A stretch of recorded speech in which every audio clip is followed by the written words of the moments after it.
What's up, good people? What's up? Like, we gonna go ahead and tap in. If some of y'all don't know me, Frank Nitty. Back live and in effect, we got another video to go ahead and drop. Today ain't gonna be too much excitement. It ain't a whole lot of enthusiasm. This topic, I made a video Friday. And when I made that video, I feel like it was kind of, I don't really like to put my emotions out there like that. So I kind of just erased the video out because I don't really like to express my emotions in that type of manner publicly. But as men, we do have emotions to feel heartfelt for people and understanding hard times and the things that's going on. I saw a lot of comments based upon what happened over at Montgomery and how much the truck's gonna go for, and you can't be comfortable with different companies, and y'all should have seen it coming, and this day and the third. I can partially understand where some people are coming from, but some of the comments that I've seen is a lot of drivers not understanding that this can happen to you too. Nobody is safe in this trucking industry. And a couple years ago, when USA Truck, when I was over there, and I said, just watching the statistics and the truck ratings and the revenue and how everything was moving. And if you think I'm lying, you can go back to the videos. And I literally said, give it about 2 months in USA Truck, they gonna sell to somebody else. And guess what? They did. I made another gesture, bought another company. And guess what? They went bankrupt. I started looking into the statistics of these trucking companies because it do get a little scary. So instead of us out here worried about how much money somebody else is making, what somebody else is running, and what somebody else is doing, understand that these type companies and these these companies that's just buying up other people and the equipment, and they constantly hiring drivers, and they doing this, and the whole time filing for bankruptcy, selling to other companies. They doing all these gestures as if everything is all right, and then boom. But the fact that if you over and you with a company, they say, "Oh, driver, give a 2-week notice before you leave." But you won't talk to the drivers and tell them, like, this is what's happening with the company. Why are drivers not told what is going on with the company? Some people so small-minded, they'll say, well, it's a business. They don't have to communicate with the drivers. But the drivers are what make the business. So you must communicate something so that your drivers aren't left in the dark. How do you tell drivers? If you got a load, go ahead and deliver it. And take the truck to the terminal or take it to the house. Do this and do that. My fellow truckers, if you watch that video of all them trucks lined up, all them trailers lined up, drivers dropping trucks off, emptying trucks off, it's like a funeral. People that's been with this company 13 plus years, drivers leasing trucks,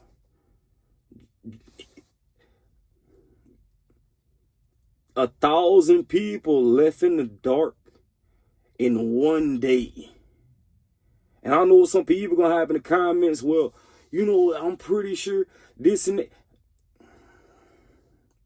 1,000 people without a job They had plans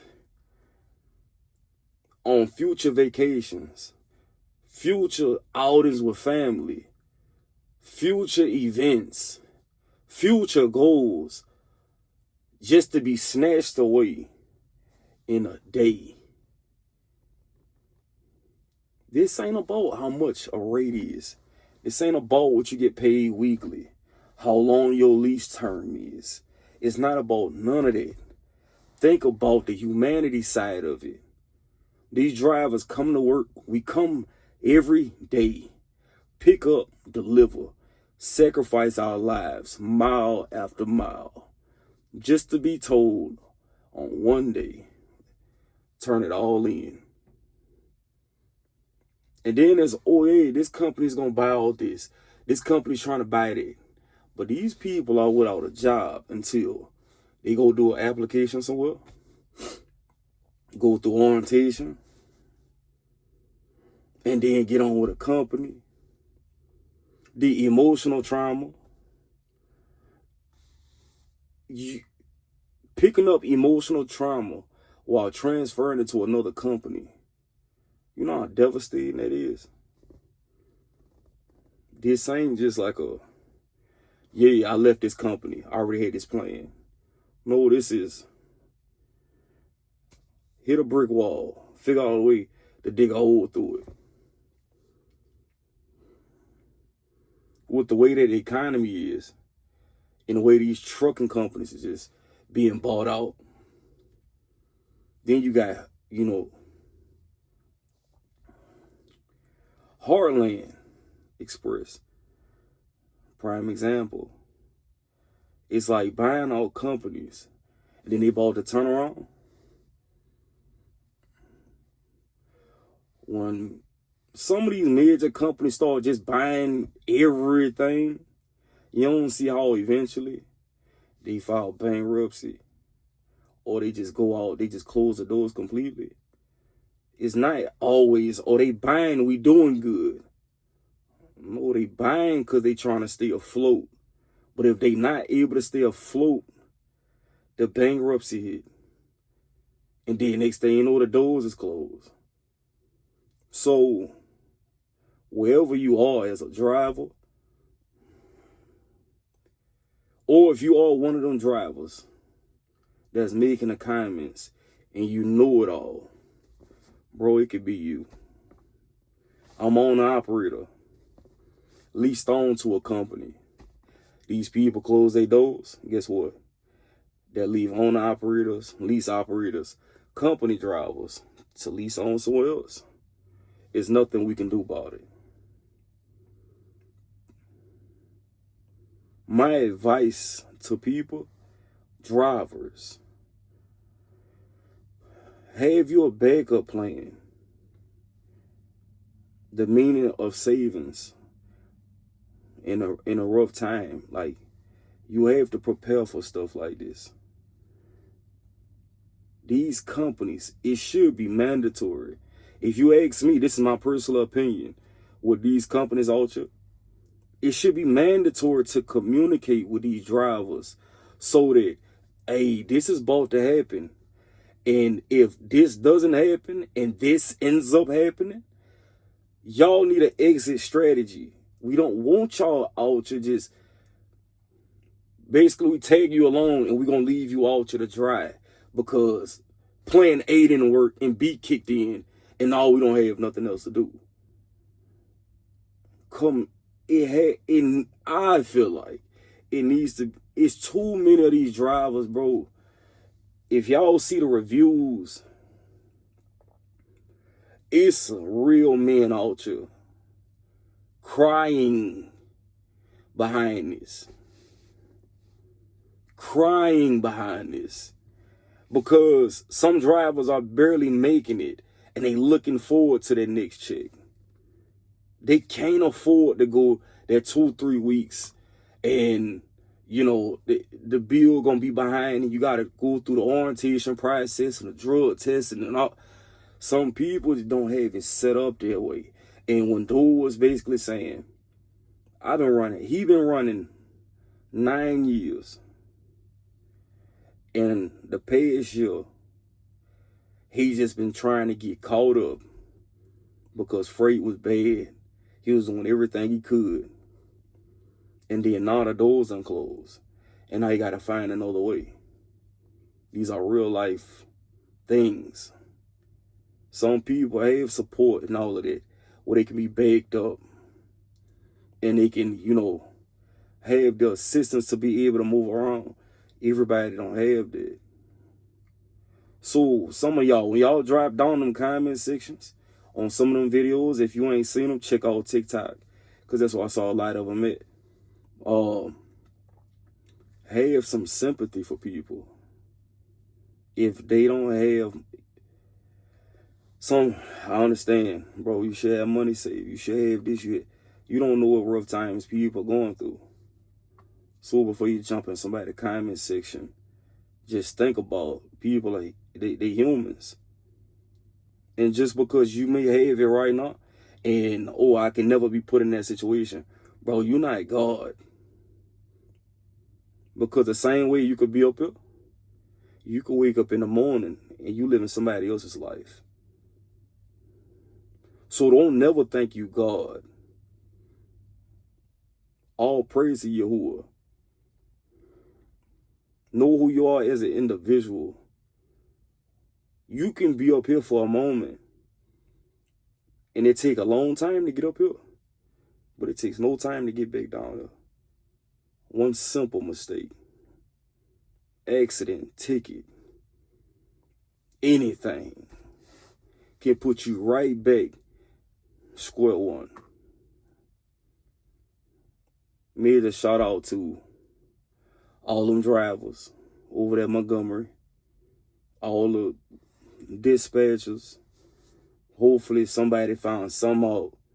Hopefully they still get their paycheck.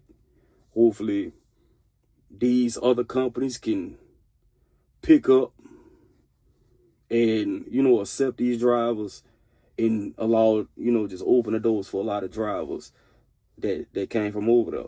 Because they don't need the BS. They don't need the hardship. They just got hit with something. It's difficult watching. How can I say it? I know some of my subscribers might watch me and think I'm just like cold-hearted all the time. I'm not.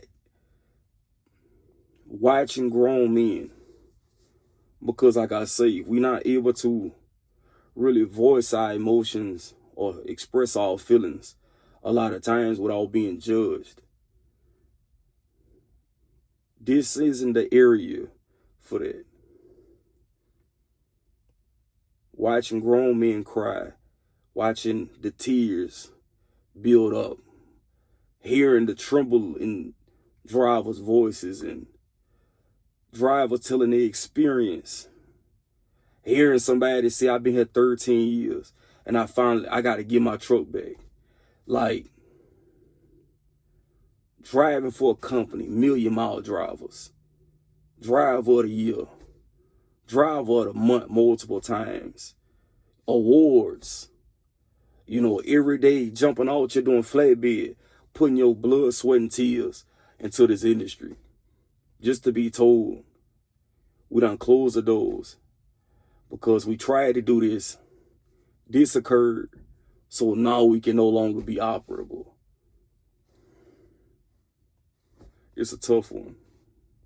It really is. So, like,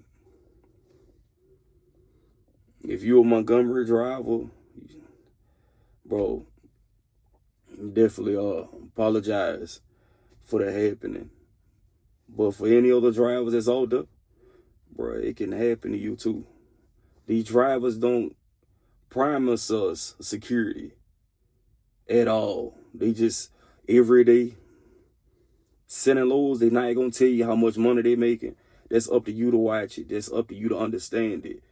Even if they buying all companies, yeah, like it might look like that's what's going on, but you see the companies that's buying up everything, once again, they trying to stay afloat. They trying to keep as much freight as possible. They trying to maintain all these trucks and drivers. They trying to merge with other companies.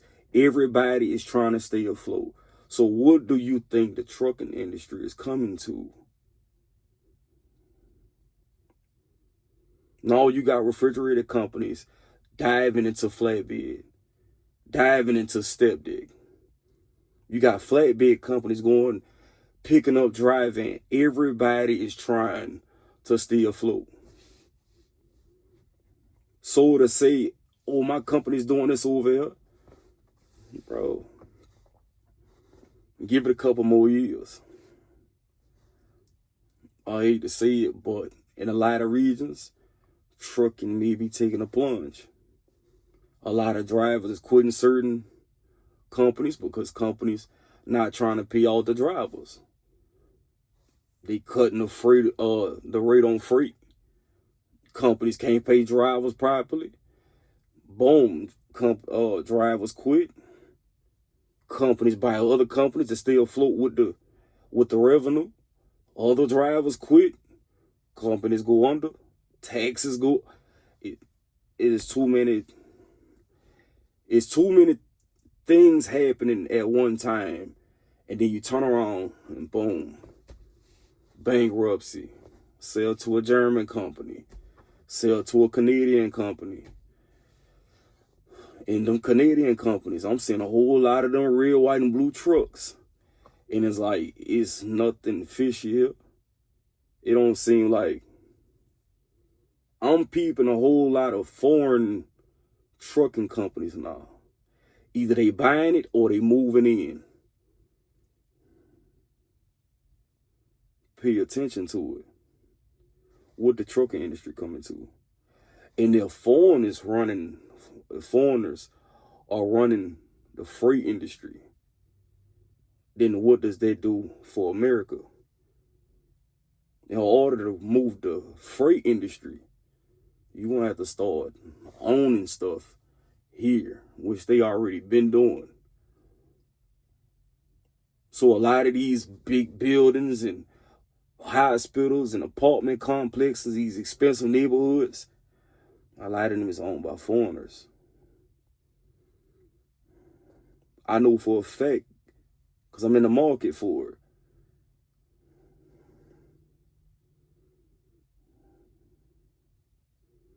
Let's just try to have a bigger and better understanding on security as men. When I keep speaking about this residual and how to better ourselves outside of this truck. Because when a truck fails, not mechanically, but when a truck fails as a whole, what else do you have? So just to put out there, Frank, how do we find this stuff? I know for a fact if you was to go on like Georgia.gov, right now they offering free HVAC classes, electrician classes, carpenter classes. I think welding as well. Pick up a trade, bro. Something that is gonna always be needed. They giving it all for free in Georgia. I'm seeing it.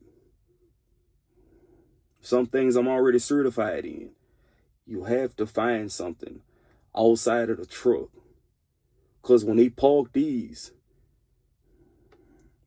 what else we gonna have? They gonna park a lot of these. These trucks, you give it about another 5 to 10 years, it's gonna be a lot of these trucks parked. ICE came through, did they little sweep. Some of y'all agree to it. A lot of us don't. Because you can't tell somebody, hey, you can't work here no more. Because they built up a border. Their border was built after a war. Y'all violated rules that wasn't even put into place. How is that possible? So before they put that border up over there in Mexico, them people belong here. But because y'all came up with your own strategy, yeah, we'll allow you to work over here, but we don't need you no more because y'all got somebody in office. Y'all send them back. And no, I'm not political. It's a fact. There was no border. Everything was open if it's connected to the United States.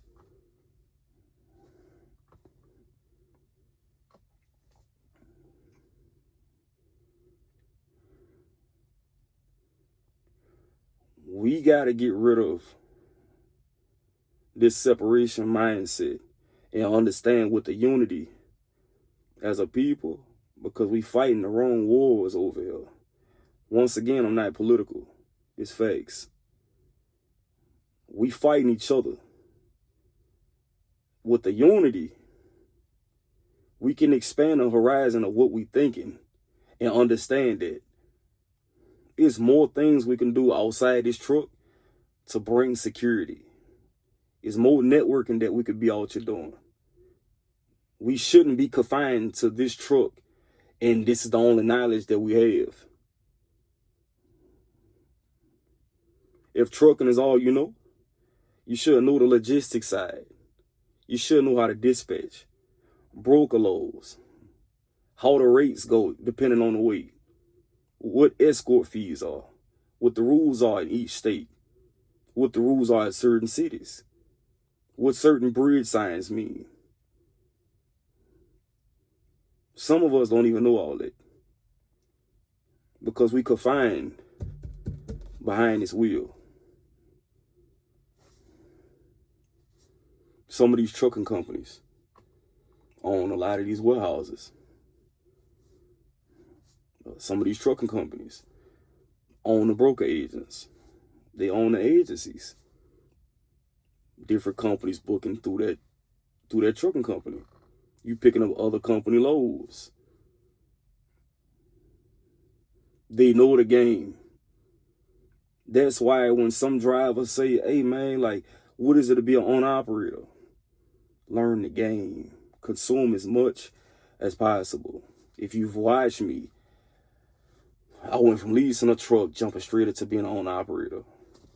Truck blew up. Don't know nothing about no truck. Company, lease a truck. Lease out the lease out the lease. Buy a truck. Don't feel comfortable. Go back company. Do it. And then when I sat back going company and learned the industry and then jumped into a truck, now I understand. But also being aware on how these companies are slowly falling.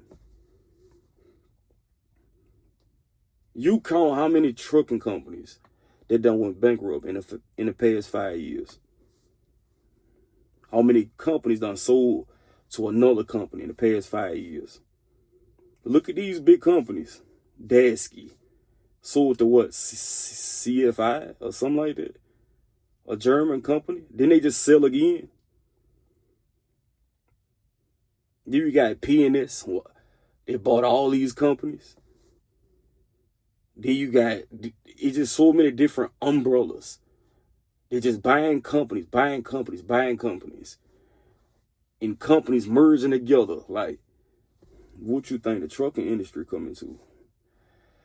So once again, just be mindful. And when y'all out here watching these videos on TikTok, bro, please think twice before you speak. Because being rich only lasts so long. Being wealthy lasts a lifetime. Rich people go broke every day. Wealthy people have residuals to last them a lifetime. Generational wealth. And soon before you know it, that dollar that you out here talking about you making, remember that our currency is falling. So I hope y'all out here investing into some type of real estate, some type of gold, or cattle. I hope you're doing something lucrative. Putting a whole lot of canned goods to the side, non-perishable items, waters, purifiers, Hope you got you some grab and go bags. I'm not gonna get too deep into it, but I think some of y'all that don't watch me enough, you know, that it's not about to get easy. It's about to get a lot harder than anything we've ever encountered. And I'm not a conspiracy theorist. It's happening. Watch around you. Pay attention. Pay attention. But if you done made it this far, please like, share, subscribe, comment. Catch up with you on the next one.